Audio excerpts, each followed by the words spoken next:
नमस्कार दोस्तों, स्वागत है आपका आपके अपने यूट्यूब चैनल में। दोस्तों, कैसे हो आप और कैसे चल रही है आपकी स्टडी। आई होप कि आप अच्छे होंगे दोस्तों और आपकी स्टडी भी सही तरीके से चल रही होगी। दोस्तों, इस वीडियो में हम देखने वाले हैं पीएम एसएसबी छात्रवृत्ति परीक्षा के थ्रू दोस्तों साइंस के यानी कि विज्ञान के 25 महत्वपूर्ण प्रश्नों को। दोस्तों, आपके एग्जाम के लिए बहुत ज़्यादा इंपॉर्टेंट प्रश्न है दोस्तों। आपको वीडियो को शुरू से अंत तक वॉच करना है और 25 में से कितने क्वेश्चन के आंसर आपको आ रहे थे ये बात आपको कमेंट करके बताना है। ठीक है दोस्तों, तो चलिए हम क्वेश्चन को स्टार्ट करते हैं, देखते हैं कैसे क्वेश्चन है। तो बहुत ज़्यादा इंपॉर्टेंट क्वेश्चन दोस्तों, इन सभी क्वेश्चन को आपको रट जाना है। ठीक है, जैसा कि आप जानते हैं कि आपका जो एग्ज़ाम है वो अब आपके नज़दीक ही आ चुका है, मतलब 29 सितंबर को है। कुछ ही दिन बचा है दोस्तों, आपको इतने समय में थोड़ा सा ही बचा है दोस्तों। आपको बस रटना है क्वेश्चन को, जितना ज़्यादा क्वेश्चन को आप रटेंगे बहुत ज़्यादा आपको हेल्प करेगा। तो चलिए हम फटाफट क्वेश्चन को देख लेते हैं दोस्तों। तो यहाँ पर देखिएगा दोस्तों, पहला क्वेश्चन है कि विद्युत धारा का मात्रक है। बहुत ही आसान क्वेश्चन दोस्तों, ये तो आपका आंसर सही होना चाहिए, तो कमेंट कीजिएगा। इसका जो राइट आंसर होगा आप कमेंट कीजिएगा दोस्तों। पहले आप ऑप्शन पढ़िएगा दोस्तों। एम्पियर प्रति सेकंड, सेकंड ऑप्शन है कूलाम, थर्ड ऑप्शन है एम्पियर और फोर्थ ऑप्शन है ओम। तो जो ऑप्शन आपको सही लगे दोस्तों आप कमेंट कीजिएगा। और वीडियो के लास्ट में आपको ये भी कमेंट करना है कि 25 क्वेश्चन में से जो हमने 25 साइंस के क्वेश्चन कराया है इसमें से कितने क्वेश्चन के आंसर आपको आ रहे थे दोस्तों। जब आप कमेंट करते हैं तो मुझे बहुत ज़्यादा खुशी होती है। ठीक है दोस्तों, तो चलिए इसका जो राइट आंसर होगा दोस्तों ये थर्ड ऑप्शन सही होगा, एम्पियर। हाँ दोस्तों, विद्युत धारा का जो मात्रक होता है वो एम्पियर होता है। ठीक है दोस्तों, नेक्स्ट क्वेश्चन, अगला क्वेश्चन है दोस्तों कि निम्नलिखित में से कौन सी जीवन आधार प्रणाली नहीं है। निम्नलिखित में से कौन सी जीवन आधार प्रणाली नहीं है। पहला ऑप्शन है भूमि, सेकेंड ऑप्शन है पौधा, थर्ड ऑप्शन है जल और फोर्थ ऑप्शन है वायु। तो जो ऑप्शन आपको सही लगे दोस्तों आप कमेंट कीजिएगा। ठीक है दोस्तों, तो इसका जो राइट आंसर होगा दोस्तों याद रखिएगा, जो यहाँ पे आप देख रहे हैं जो पौधा है दोस्तों वो जीवन आधार प्रणाली नहीं है। ठीक है, भूमि है, जल है, वायु है। आप भूमि पे जीवित रहेंगे, भूमि पे ही रहेंगे।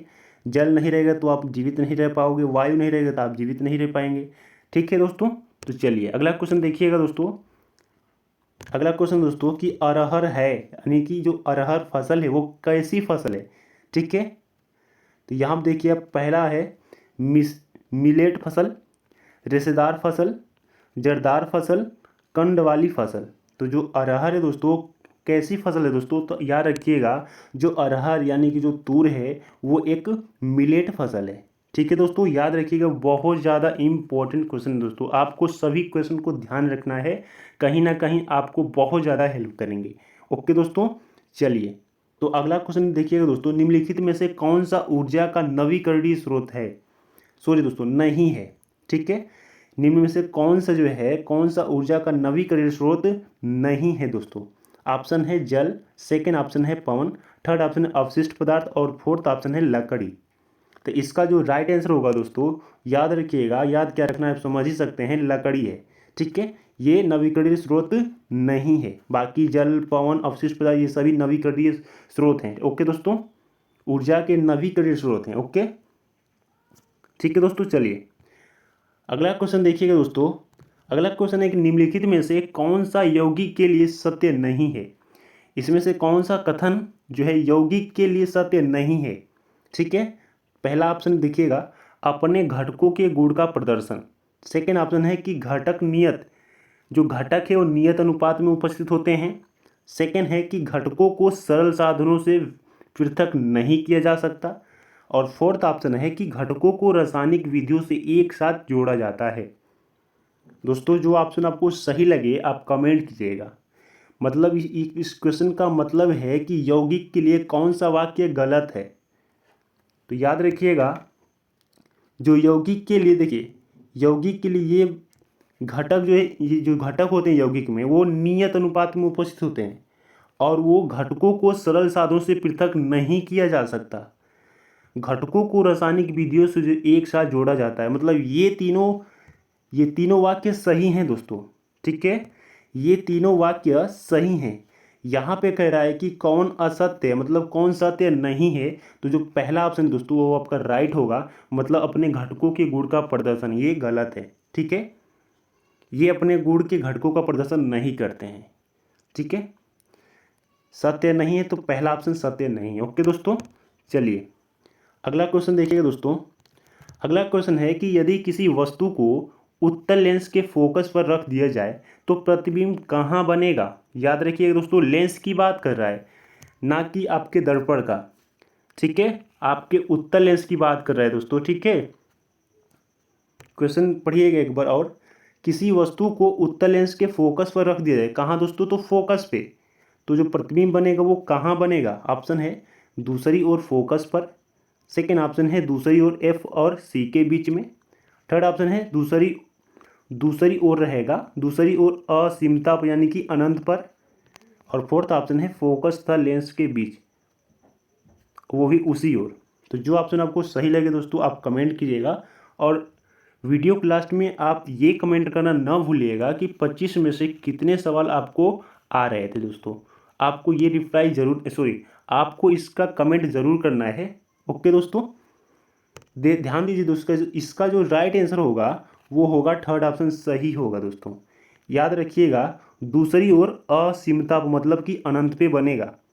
जब वस्तु उत्तल लेंस के फोकस पे होगा तो ये उत्तल लेंस है, और यदि वस्तु फोकस पे है, यहाँ पे एफ पे है दोस्तों, तो जो प्रतिबिंब बनेगी वो अनंत पे बनेगी जाके। ठीक है, चलिए तो अगला क्वेश्चन देखिएगा दोस्तों। अगला क्वेश्चन है कि जब प्रकाश की कोई किरण विरल माध्यम से सघन माध्यम में जाती है, इंटर करती है, तब अपरिवर्तित किरण, ठीक है,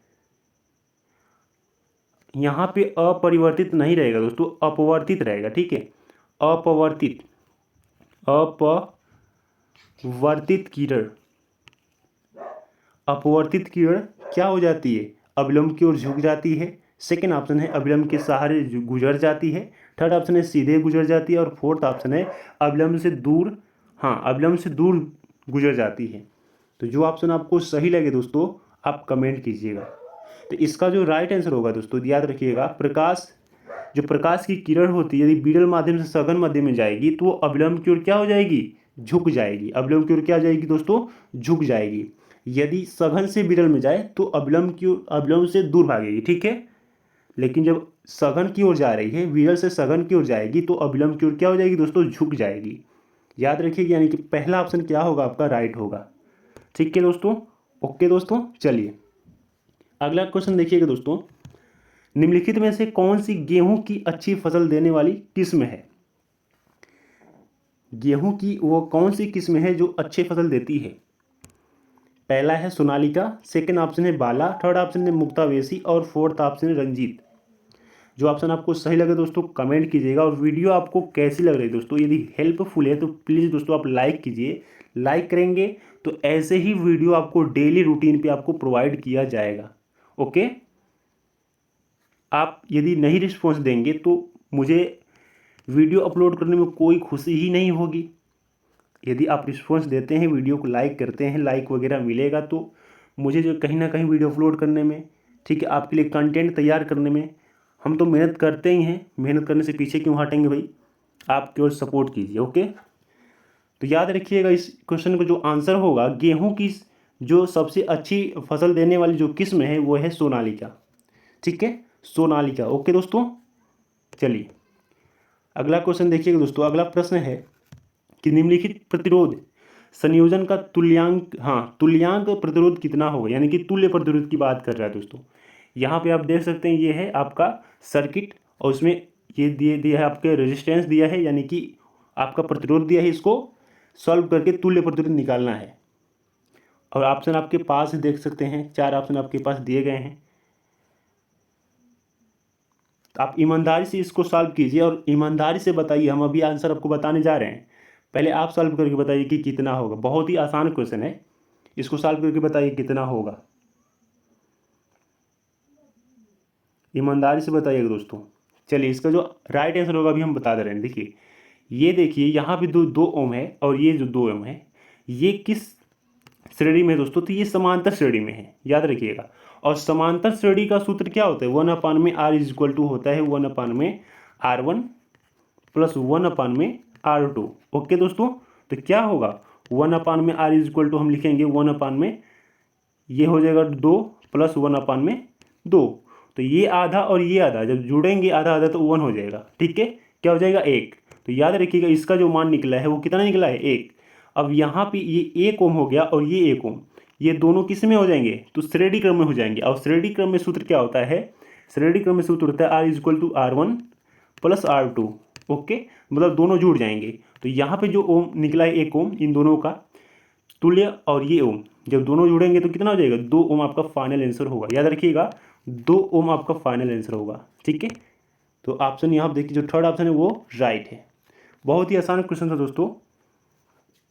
आप कमेंट करके बताइए कि आप लोगों में से कितने लोग जो है इसको सही किए हैं। हालांकि बहुत आसान क्वेश्चन है, लेकिन आप कमेंट करेंगे तो खुशी होगी हमको। ओके, चलिए अगला क्वेश्चन दोस्तों कि प्लास्टिक की जो बोतल होते हैं और बाल्टियाँ होती हैं बनी होती हैं, मतलब कि किस प्लास्टिक की बनी होती हैं।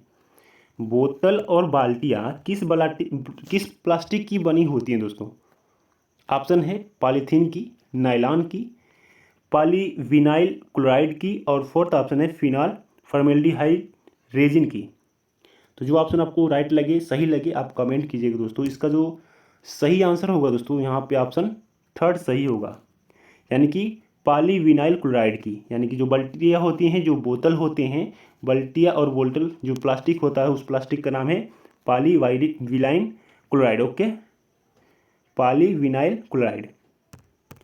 चलिए अगला क्वेश्चन देखिएगा दोस्तों, निम्नलिखित में किस धातु की अभिक्रियाशीलता न्यूनतम है, सबसे कम है।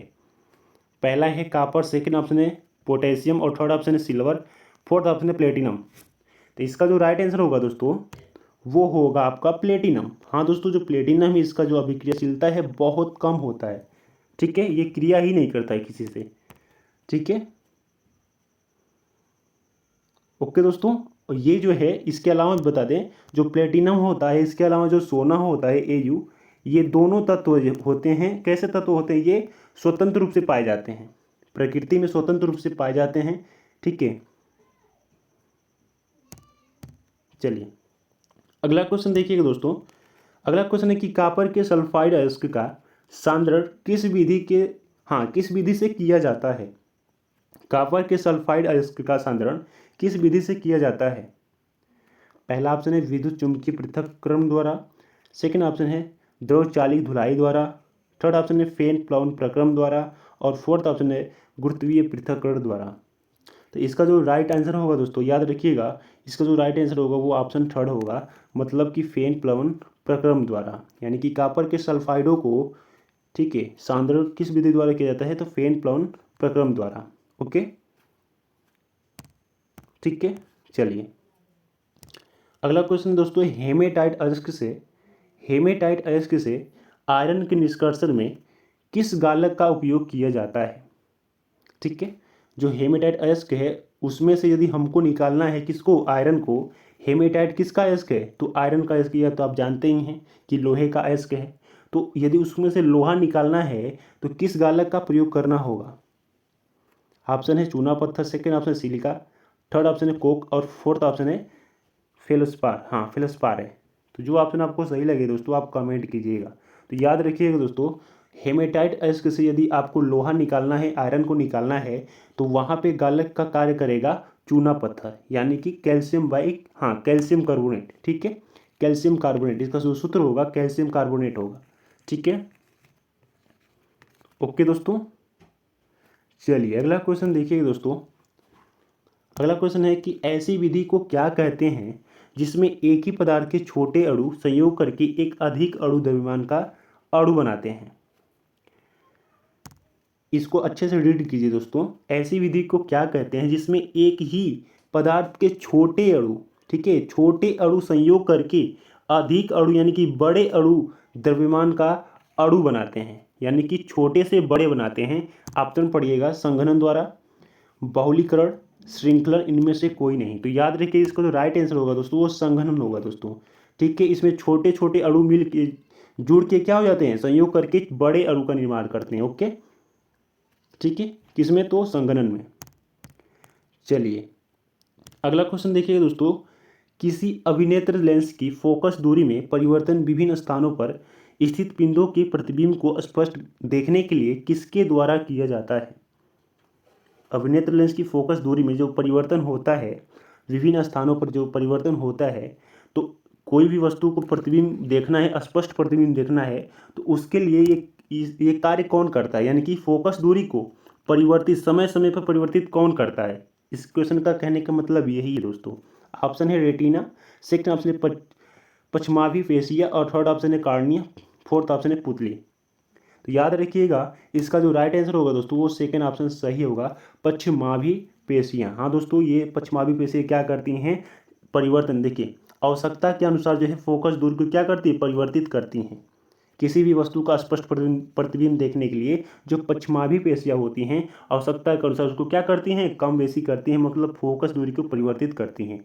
ओके, चलिए अगला क्वेश्चन देखिए दोस्तों। एक उत्तल लेंस द्वारा बना प्रतिबिंब हो सकता है, पहला है आभासी तथा बड़ा, सेकेंड ऑप्शन है आभासी तथा छोटा, थर्ड ऑप्शन है आभासी तथा समान आकार का, और फोर्थ ऑप्शन है उपरोक्त में से कोई नहीं। तो जो ऑप्शन आपको राइट लगे, जो ऑप्शन आपको सही लगे दोस्तों, आप कमेंट कीजिएगा। तो याद रखिएगा इसका जो राइट आंसर होगा दोस्तों, उत्तल लेंस द्वारा बना प्रतिबिंब क्या होता है, तो आभासी होता है तथा बड़ा होता है। ठीक है दोस्तों, यहाँ पे लेंस याद रखिएगा, लेंस है, दर्पण में ऐसा कुछ नहीं होता है। ठीक है, लेंस है तो लेंस में क्या होगा,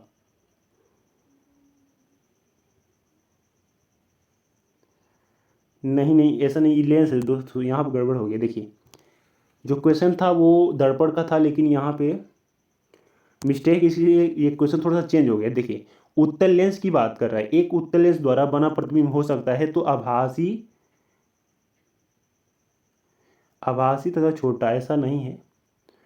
उत्तल लेंस में हमेशा जो प्रतिबिंब बनता है वो वास्तविक बनता है। ठीक है, तो यहाँ पे सभी ऑप्शन गलत हमको लगता है। यहाँ पे जो दर्पण था, ओके, यहाँ पे दर्पण रहेगा दोस्तों, दर्पण। ठीक है, तो दर्पण द्वारा बना प्रतिबिंब हो सकता है, तो याद रखिएगा आभासी तथा बड़ा होता है। ठीक है, आभासी तथा बड़ा। ठीक है, इस क्वेश्चन में थोड़ा सा डाउट है, आप इसको क्लियर करके बताइएगा, हम कमेंट करके बता देंगे इसका क्या मतलब, ये क्वेश्चन का क्या मतलब था कहने का। ओके, चलिए अगला क्वेश्चन देखिए दोस्तों।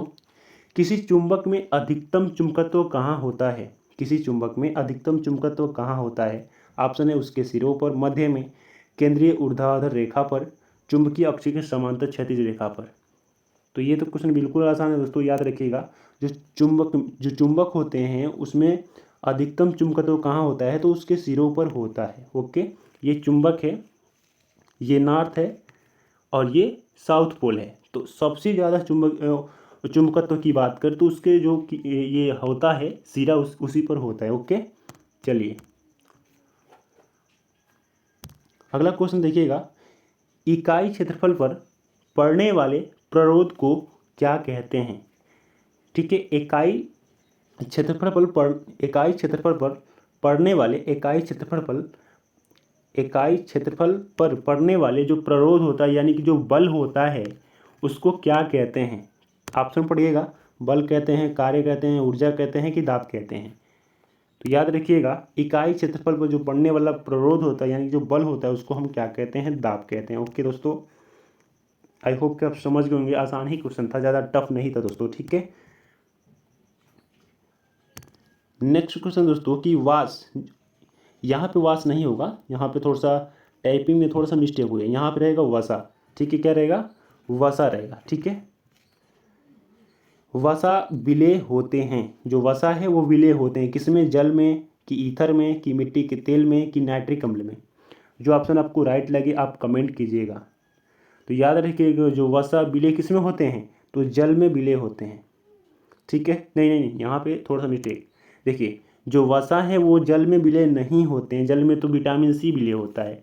ठीक है, ईथर में जो है, ईथर में वसा विलय होते हैं। ओके दोस्तों, यानी कि सेकेंड ऑप्शन आपका राइट होगा। ठीक है, ईथर में क्या होते हैं, वसा विलय होते हैं।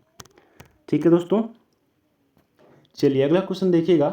परमाणु के नाभिक में होता है, परमाणु के नाभिक में होते हैं, पहला ऑप्शन है प्रोटॉन, सेकेंड ऑप्शन है proton plus neutron, third option है electron plus proton plus neutron, और फोर्थ ऑप्शन है न्यूट्रॉन प्लस इलेक्ट्रॉन। तो जो ऑप्शन आपको राइट लगे, सही लगे, आप कमेंट कीजिएगा दोस्तों। ओके, तो चलिए इसका जो राइट आंसर होगा दोस्तों, याद रखिएगा परमाणु के नाभिक में होते हैं क्या दोस्तों? तो प्रोटॉन होते हैं और न्यूट्रॉन होते हैं, प्रोटॉन प्लस न्यूट्रॉन होते हैं। ठीक है दोस्तों,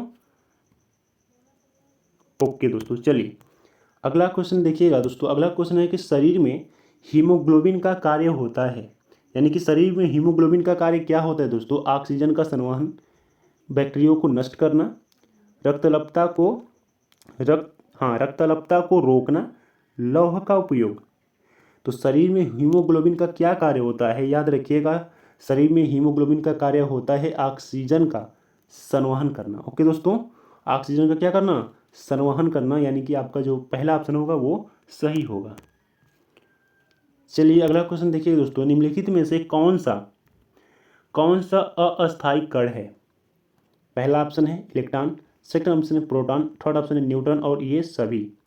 तो याद रखिएगा अस्थायी कण की बात कर रहा है तो वो आपका कौन है? न्यूट्रॉन है। ठीक है, न्यूट्रॉन क्या है? अस्थायी कण है और ये उदासीन होता है।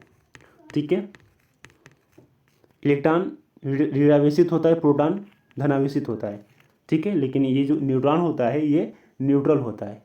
ओके दोस्तों, चलिए तो अगला क्वेश्चन देखिएगा दोस्तों। नाभिक का आकार होता है, पहला ऑप्शन है 10⁻10 मीटर, सेकंड ऑप्शन 10⁻−5 मीटर।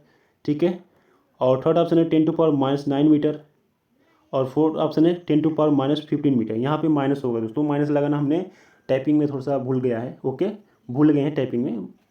तो याद रखिएगा पहला ऑप्शन है 10⁻10 मीटर, सेकंड ऑप्शन है 10⁻−5 मीटर और थर्ड ऑप्शन 10⁻−9 मीटर और फोर्थ ऑप्शन है 10⁻−15 मीटर।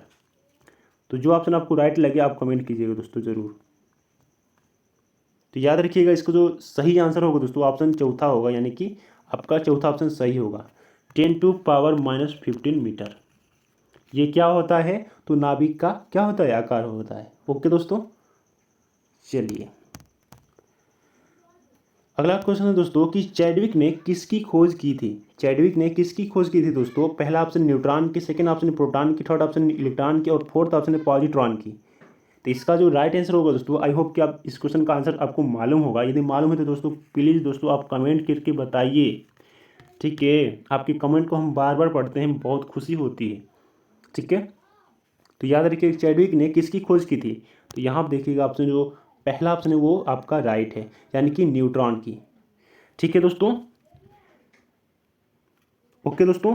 प्रोटॉन की किसने खोज की थी आप बताइए कमेंट करके, और इलेक्ट्रॉन की किसने खोज की थी आप भी बताइए कमेंट करके। मतलब आप तीनों का कमेंट करके बताइए।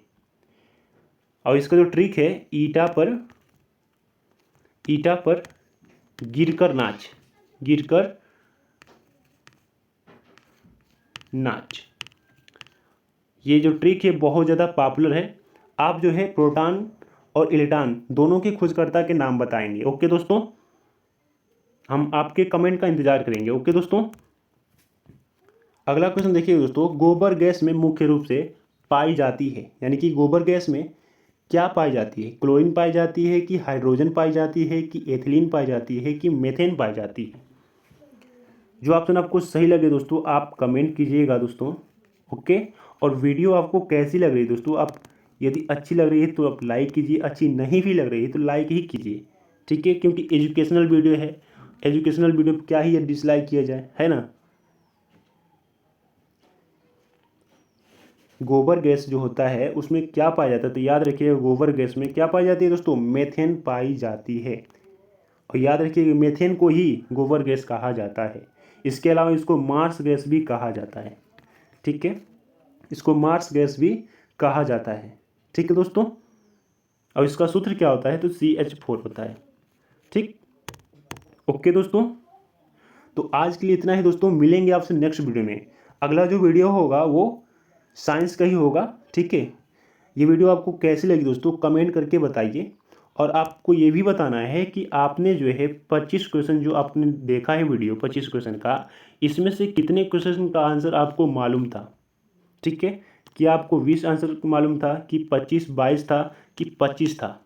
ठीक है, कि 15 था? जो भी आप ईमानदारी से बता दीजिएगा दोस्तों, हमें खुशी होगी। ठीक है, और आपको ये भी बताना है कि प्रोटॉन की खोजकर्ता कौन है, इलेक्ट्रॉन की खोजकर्ता कौन है। ठीक है, न्यूट्रॉन का तो हमने बता ही दिया। ठीक है दोस्तों, चलिए तो आज के लिए इतना है दोस्तों, मिलते हैं आपसे नेक्स्ट वीडियो में। Thanks for watch my video.